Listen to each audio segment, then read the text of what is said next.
Hey everybody.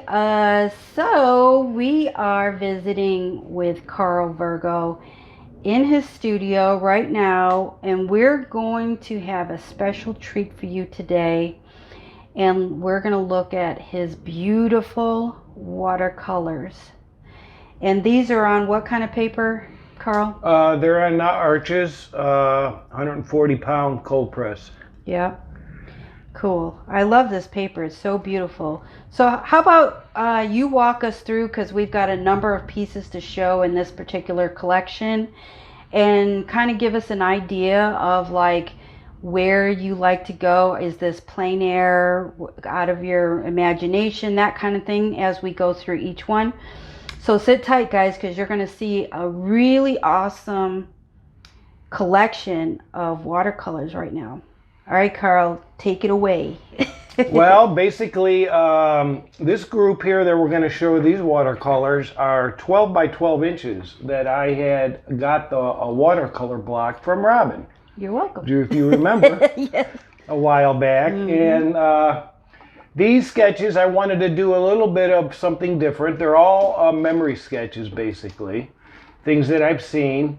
I wanted to really push the boundaries with the color. I wanted to really saturate the paper and to try to really bring out color that you don't normally see in some watercolors. A lot of watercolors tend to be pale, and people think that they're very pale, but they can be very dramatic as well. And I think you'll be able to see with as we go through these. Awesome. Let's go.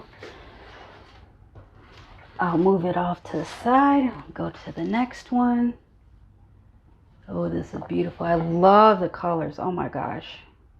So talk about, where were you with this piece? That is one of things that I've always had in my head throughout my life. When you have a very stormy, dark sky, but from somewhere the light is coming and hitting a field where the sunlight's just coming through so briefly, and it'd be sometimes so hard to capture it being out there because the light changes so fast. But I had kept that in my mind, and I have done several versions of this type of thing, where that little sudden burst of light comes through.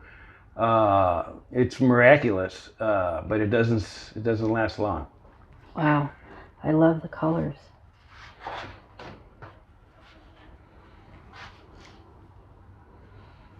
And this piece, I've been doing trees since I've been in a very wooded area out here, and I like to look up at them. This is one that's just looking up, and some of the late afternoon light hitting some of the branches. I worked with on this one. You know what I like too, and this is just, little side note.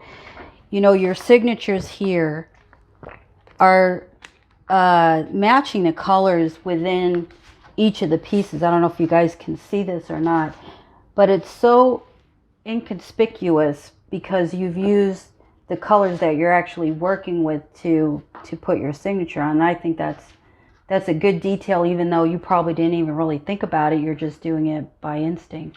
Yeah, I really don't want my signature to jump out all that much and to take your eye away from the painting. So I try to make it be a part of the painting, as well as all the other marks that I make. Yeah, I definitely have seen some signatures that are almost as big as the art. But I think it just caught my eye that I'm noticing that you've used the same like colors, and it blends in. So I like that a lot. And there's no rules. You don't have to, like in art school, everybody, you got to sign on the lower right. No, not necessarily. You can sign it anywhere you want, really. I just usually use the lower part of the page, the left or the right, or sometimes the center or close to it, depending on the composition. Absolutely, I was going to say, it's dependent on the composition. But this is a beautiful piece, very grassy. Were you in a particular area? That was close to here, with the cattails. I was right at the edge of the cattails. And what county is this? I believe it's still Cook County. Is it? If I'm not mistaken, I believe it's still Cook County. So Cook County we're has out southwest, people. Yeah, I mean, there's beautiful forest preserves, all very short ride from Chicago. You could take 55 south to LaGrange Road and get off, and you're in the woods. You got all kind of areas to pull over, and Oh yeah. with plenty of parking, and it's a great place to get out and sketch. Yeah. So would you say with your watercolors especially is great when you're out plein air? Yes and no. Well, obviously you're not going to do it in the rain. Right. Although I have started them and it started raining. Yeah. But yeah, if you got a nice day and you got time, you can, where you can really be relaxed. I did purchase a cordless blow dryer at one time, and that I think I left in Seattle or something. But it doesn't bother me. Sometimes I'll just work it the way it is and leave it, and then I'll do my finishing touches when I get back to the studio, and the paper gets completely dry. Yeah. But I don't really worry about it. I think it's a great medium to work outside. My preference would be pastel for outside because it's probably the most convenient. Nice. This is a really beautiful piece. Ooh, look at that color. Wow. Well, that's what we're talking about. I was really trying to push the button with the color with these as an experimentation, and I'm kind of happy with some of the results. And I know on film, guys, it's sometimes, you don't really get to see, really, I think, with anything. If you try to photograph or video, I think the eyes give you the most purest colors. I mean, I hope that you guys are able to see this piece the way that I'm seeing it, but it's just so beautiful. I mean, and it's hard for a lot of people but I see these colors in nature. I mean, I really do see colors differently. As I age, I even see colors differently, but I see colors more intense than I ever have. And it's a great thing. And like I said, I think we talked before, I did so much black and white work for so many years that it's kind of like freedom, like a new exploration to Absolutely. me. And but the black and white was a great preliminary to a lot of this. Yeah. Nice. This is a definitely far cry from the other pieces that we see. Could you tell us a little bit about why so dark? What is that about? That's like basically an abstract image of when the sun's setting behind winter trees, and a lot of times just a wall of the real grayed down blackish kind of trees, and the snow is in shadow, so it's not completely white. It gets real blue and violet-y or whatever. Yeah, it is true though. But that was inspired by our winter, but like I said, most of them from the memory. Yeah, these definitely are, like I said, when, we had our studios together in the same building, I mean, this has been going on, 17 years now, Carl? Yeah, at least. And, watching you create and having all of our great conversations together about art, it's very special to me to be surrounded by such wisdom, to be honest with you, because you just don't get that too often with artists. And I think we've had really poignant and thought-provoking conversations about art, and pretty raw and honest, right? That's but for sure. To see you go from there and what you're creating now, that you have all this nature around you, is super inspiring. Gosh, I love this piece. That piece, there's actually a stand of silver maples, and they're tall and thin, and they're basically like a whitish gray. And when the light hits them, they turn white, kind of almost like a birch tree or something. But this has been kind of one of my ongoing areas where I like to go, and I've done some oil paintings there and pastels, and but these little stand of silver maples, they just really come to life at different times of the day with the different light and the seasons as well. Yeah. Well, we're going to show a few in sort of quick mode, and we'll just keep talking. So, Carl, as we're looking at these pieces, in working with watercolor, what are some of the tips that you might have for up and coming artists as they're starting to experiment with different pieces or different mediums? I think that most of the people that start with watercolor, they're a little intimidated by it because it has a will of its own. It's difficult to control, they think. I mean, it is and it isn't. It goes kind of its own way. But I think that to work with the medium, to let it actually go the way it wants to go sometimes. If you allow it to be, set yourself free and not be so rigid to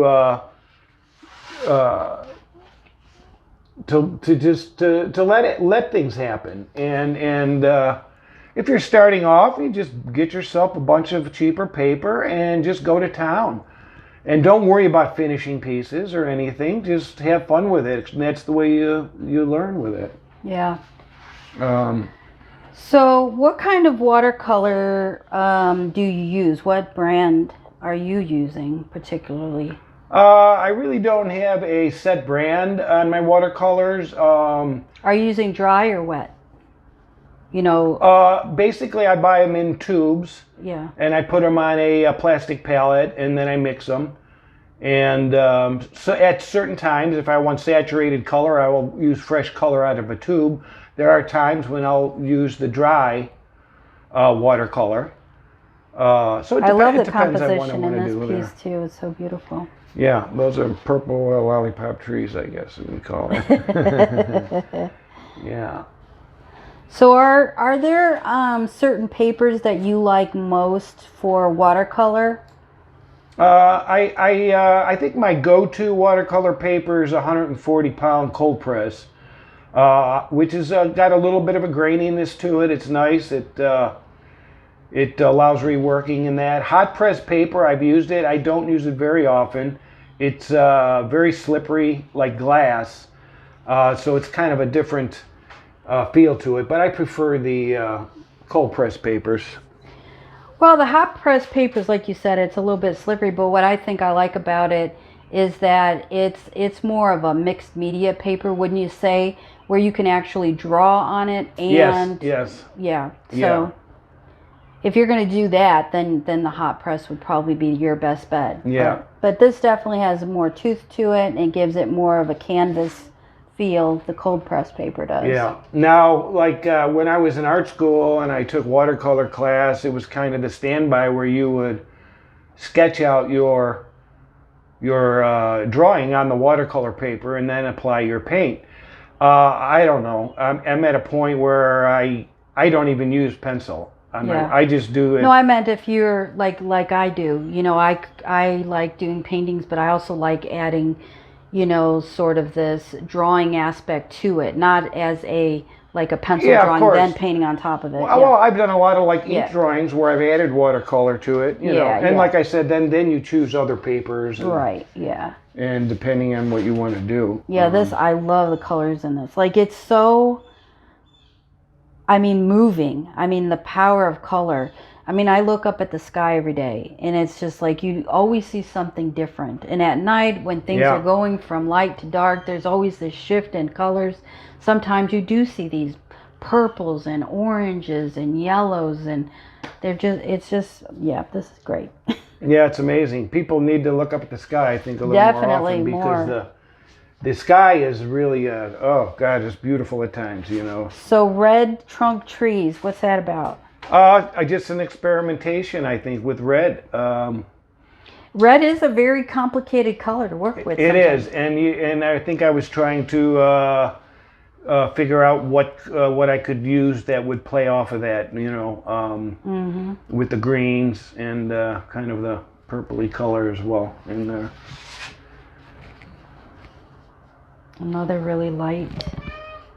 But you still feel, even with these lighter ones, you still get this sort of depth of field from it. I really love the dimension to it.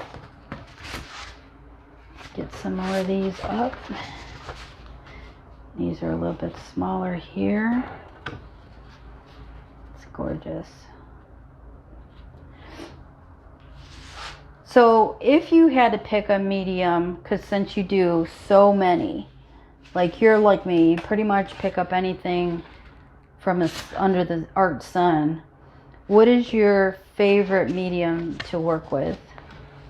I enjoy all the mediums, I really do, and I like to change off every once in a while.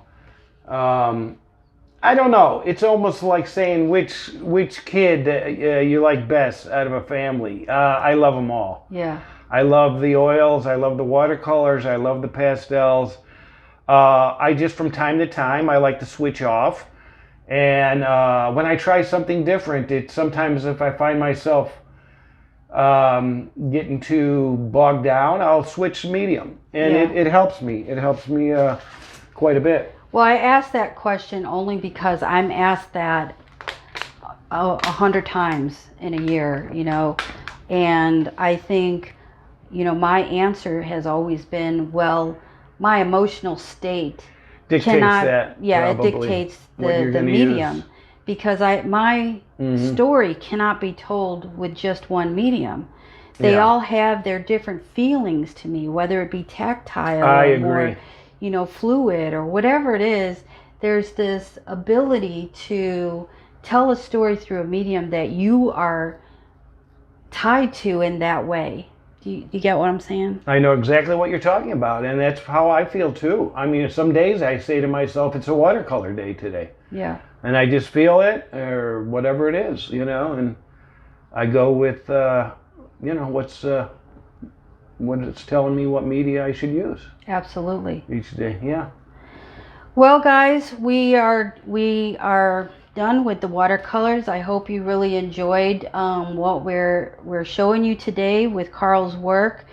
He has such beautiful pieces, and I'll tell you this: the pieces that you're seeing here are only a drop in the bucket. He has thousands of works, not just on paper, but works on canvas and so forth. And we're going to be back. We're going to show you more of Carl's work, and boy, I can't wait. Thank you, Carl, for talking with us today.